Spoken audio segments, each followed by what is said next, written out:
que si volen una enquesta sobre els independentistes, que se la paguin ells, però que no ho facin amb els diners de tots els catalans en el CEO,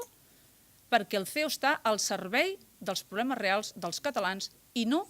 del que vol Convergència i Unió i del seu procés independentista. Preguntar de més sobre qüestions fictícies és situar Catalunya en la política ficció, que cada vegada es demostra que l'activitat al Centre d'Estudis d'Opinió està sent una pèrdua de temps i està sent, a més, una malversació i una mala utilització dels recursos públics dels catalans.